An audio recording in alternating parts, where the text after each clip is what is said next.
हरे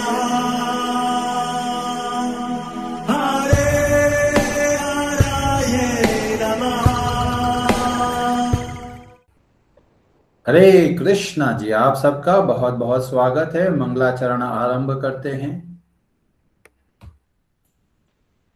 ओम नमो भगवते वासुदेवाय। ओम अज्ञानतिमिरान्धस्य ज्ञानाञ्जनशलाकया चक्षुरुन्मीलितं येन तस्मै श्रीगुरवे नमः। नमः ओम विष्णुपादाय कृष्णप्रेष्ठाय भूतले श्रीमते भक्ति वेदांत स्वामिनिति नामिने। नमस्ते सारस्वते देवे गौरवाणी प्रचारिणे निर्विशेष शून्यवादी पाश्चात्य देश तारिणे। जय श्री कृष्ण चैतन्य प्रभु नित्यानंद श्री अद्वैत गदाधर श्रीवासादि गौर भक्त वृंद। हरे कृष्ण कृष्ण कृष्ण हरे हरे, हरे राम राम राम हरे हरे।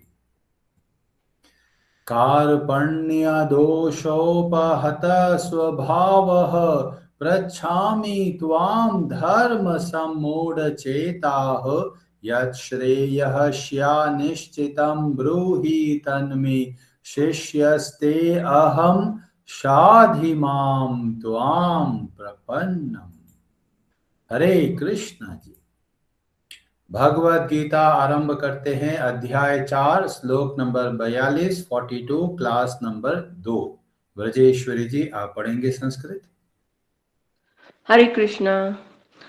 तस्माद् अज्ञान संभूतं हृतस्थं ज्ञान असिनात्मनः चित्वैनं संशयं योगम् आतिष्ठोतिष्ठ भारत। हरे कृष्ण। हरे कृष्ण। तस्मात् अतः अज्ञान संभूतम, अज्ञान से उत्पन्न रत स्तंभ हृदय में स्थित ज्ञान, ज्ञान रूपी असिना शस्त्र से आत्मनः स्व के छित्वा काट कर एनम इस संशयम संशय को योगम योग में आतिष्ठ स्थित हो, उत्तिष्ठ युद्ध करने के लिए उठो। भारत हे भरत वंशी, अतएव तुम्हारे हृदय में अज्ञान के कारण जो संशय उठे हैं उन्हें ज्ञान रूपी शस्त्र से काट डालो। हे भारत, तुम योग से समन्वित होकर खड़े हो और युद्ध करो। हरे कृष्णा जी।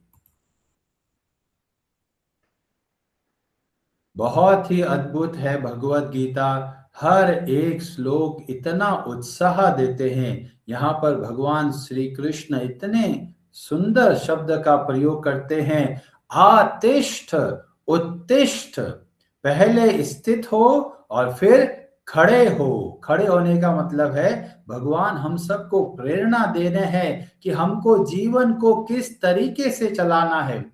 अभी लोग कैसे हो गए हैं, युद्ध में जा रहे हैं पर हथियार कुछ भी नहीं है, तो पहले ही गोली पड़ते ही घायल हो जाते हैं। यहां पर भगवान बोलते हैं ज्ञान असिना आत्मनः, ज्ञान रूपी तलवार को लेके जाना है और अगर ये तलवार नहीं है तो हम घायल हो जाएंगे। हम लोग देखते हैं माता पिता अपने बच्चों को बहुत तरह की ट्रेनिंग देते हैं। कोई उनको कराटो की क्लास में भेजते हैं, कोई फाइटिंग की क्लास में भेजते हैं, कोई बॉक्सिंग की क्लास में भेजते हैं, कोई स्विमिंग की क्लास में भेजते हैं, कोई बैडमिंटन या टेनिस या फिर स्पोर्ट्स की तरह तरह की एक्टिविटीज में बच्चों को डालते हैं।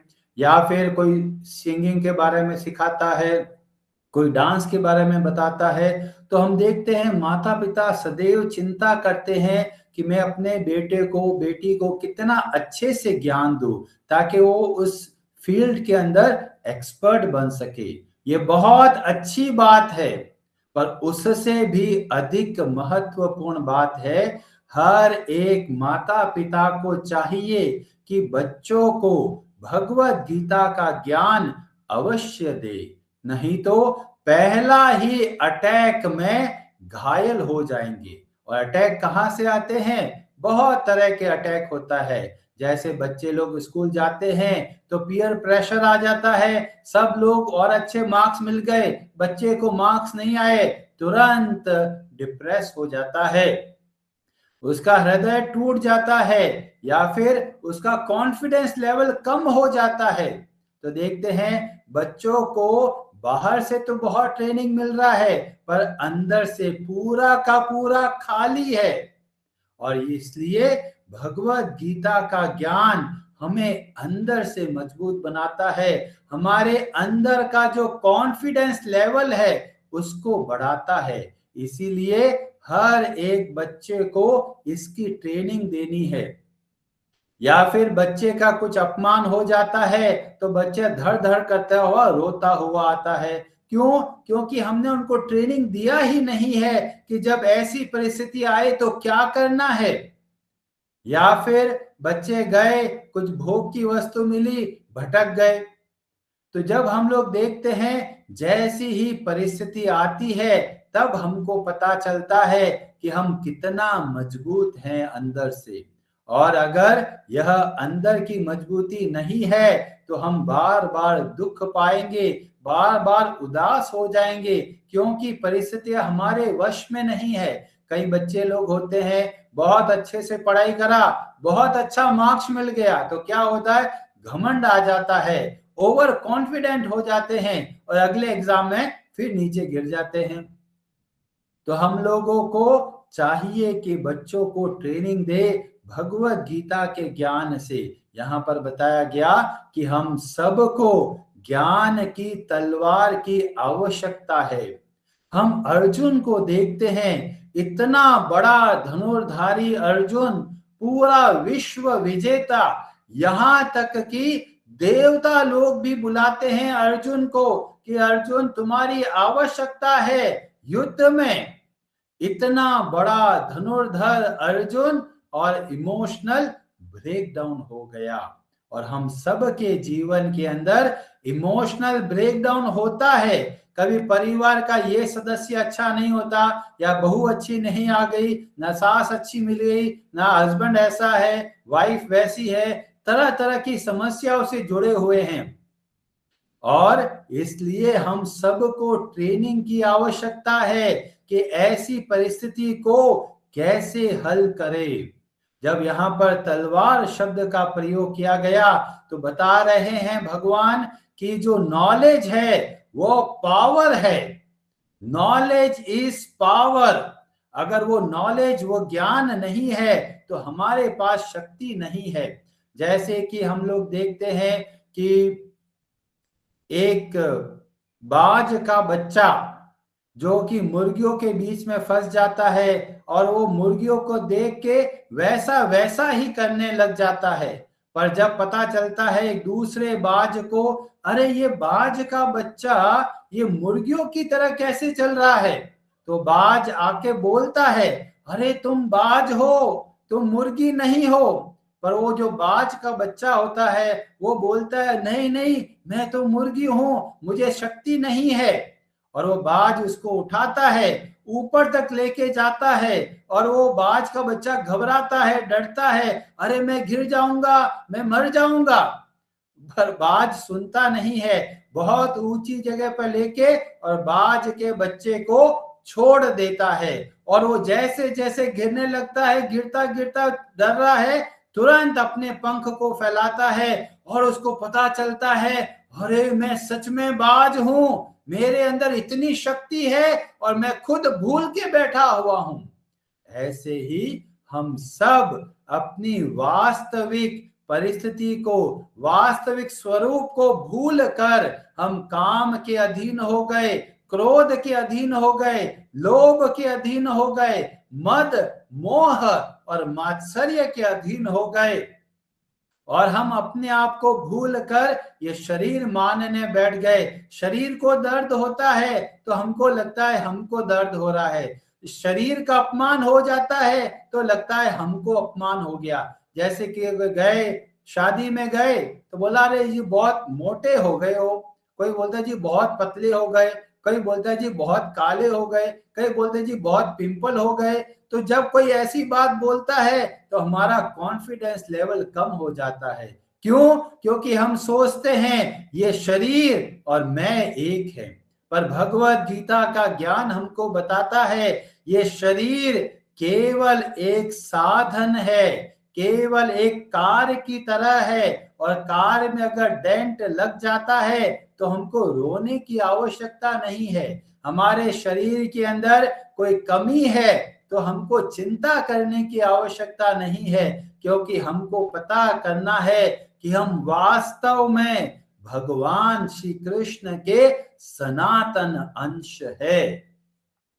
जब ये भाव आता है तो हमारे अंदर प्रचंड शक्ति प्राप्त होती है। हम कहाँ छोटी छोटे सुखों के लिए भाग रहे हैं, हमें तो इतना अद्भुत, हमें भगवान का आशीर्वाद प्राप्त हुआ, और जिन पर भगवान की कृपा है उनको किस बात का डर।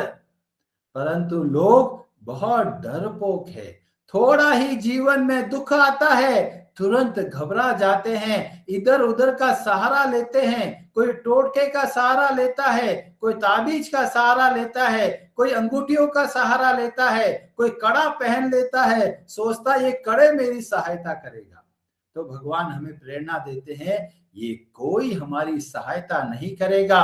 क्या सहायता करेगा? ज्ञान असिना आत्मना। इस ज्ञान को धारण कीजिए और खुद सक्षम बनिए और अन्य लोगों को भी मजबूत बनाइए।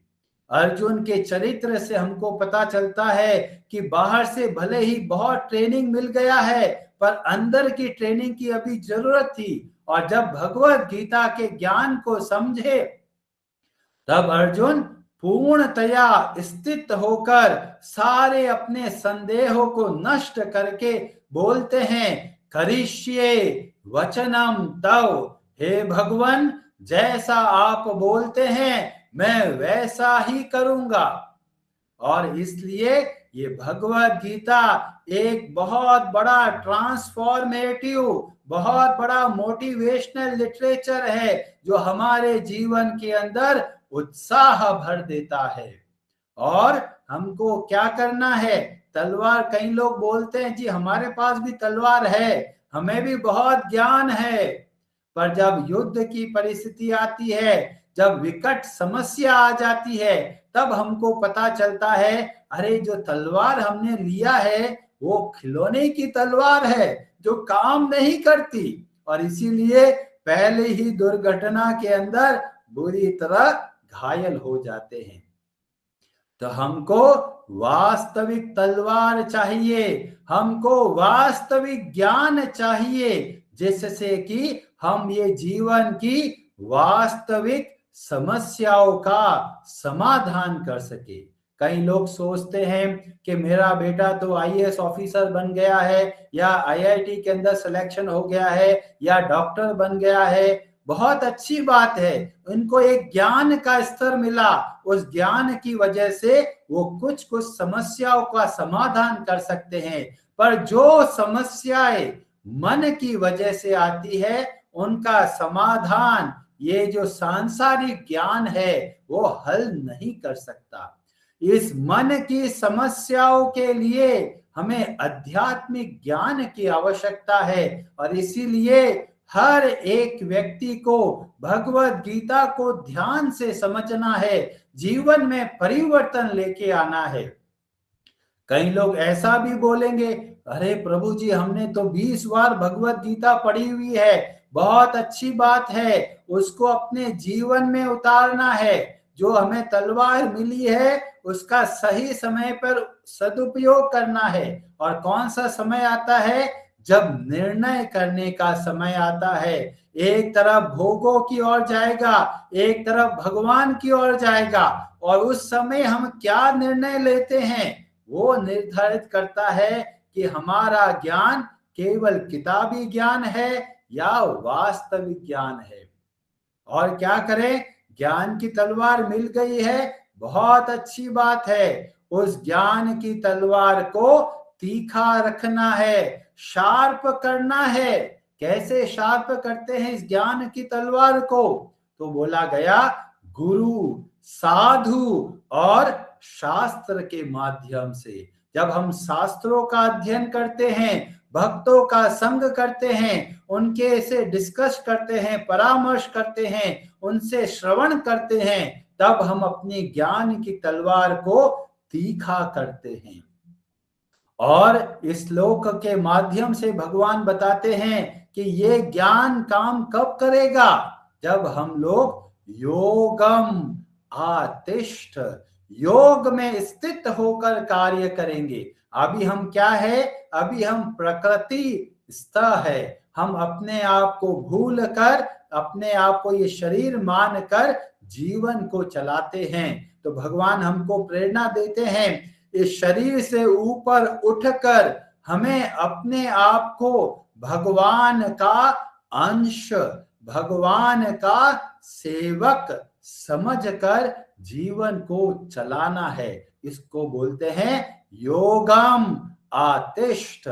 जब हम अपने आप को पता करेंगे हम भगवान के सनातन अंश हैं, तो हम अपना सारा कार्य भगवान को समर्पण के भाव से कार्य करेंगे। और जब इस तरीके से कार्य करेंगे तो आप देखेंगे जीवन के अंदर हर रोज आपको उत्साह देखने को मिलेगा, क्योंकि जो भगवान है वो सदैव आनंद देने वाले हैं और वो आनंद हर रोज बढ़ता है। ऐसे ही जब हम अपने जीवन को आगे बढ़ाएंगे, कभी कभी हम हताश हो जाते हैं, पर जब भक्तों का संग करते हैं तो वापस जीवन के अंदर उत्साह आता है और हम उत्साह से अपने जीवन को सही दिशा की ओर लेके जाते हैं। इसलिए आप सब से निवेदन है, इस ज्ञान को समझिए, आप शक्तिशाली बनिए, बच्चों को भी इसकी ट्रेनिंग दीजिए, उनको भी शक्तिशाली बनाइए,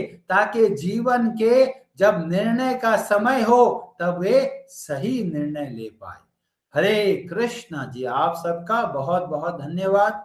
आज की कथा के संबंध में आपका कोई प्रश्न है तो आप अपना हाथ खड़ा कर सकते हैं।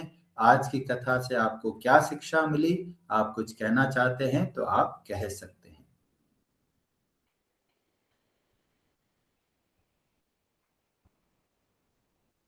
हरे कृष्णा जी। शिखा माता जी, आप कुछ कहना चाहते हैं?